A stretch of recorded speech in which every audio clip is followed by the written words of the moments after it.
Donc, il faut vraiment faire attention avec le jeûne. Je le répète, le jeûne, vraiment, c'est délicat. Parce que le jeûne, comme je l'ai dit, vraiment, si tu le fais mal, le corps l'enregistre comme le stress. Et on sait ce que le stress fait à l'organisme. Le stress a un impact sur la seconde phase du cycle.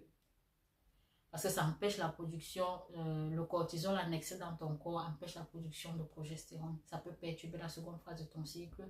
En plus, un excès de cortisol dans le corps est un antagoniste à la mélatonine. Ça peut perturber ton sommeil. Et on se rappelle des piliers qui nous aidaient vraiment à stabiliser nos hormones. On avait une bonne alimentation, on avait le stress qu'on devait tenir sur contrôle, on avait l'activité physique et on avait le sommeil également. On devait avoir un bon sommeil. Donc franchement, faire attention à ces piliers-là pour essayer d'équilibrer nos hormones. Alimentation, activité physique, sommeil et stress.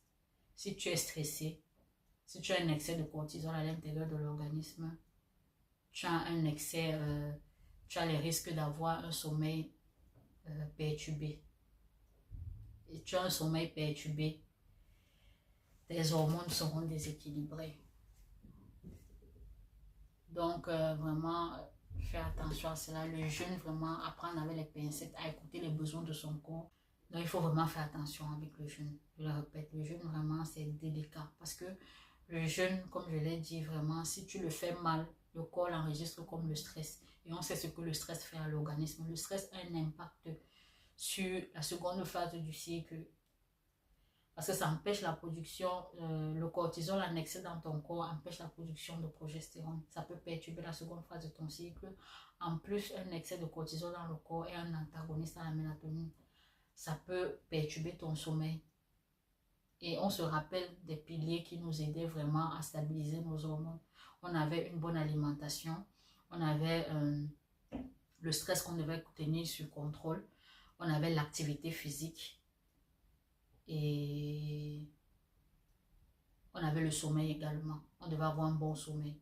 Donc franchement, faire attention à ces piliers-là pour essayer d'équilibrer nos hormones. Alimentation, activité physique, sommeil et stress. Si tu es stressé, si tu as un excès de cortisol à l'intérieur de l'organisme, tu as un excès, tu as les risques d'avoir un sommeil perturbé. Et tu as un sommeil perturbé, tes hormones seront déséquilibrées. Donc, vraiment, faire attention à cela. Le jeûne, vraiment, apprendre avec les pincettes à écouter les besoins de son corps.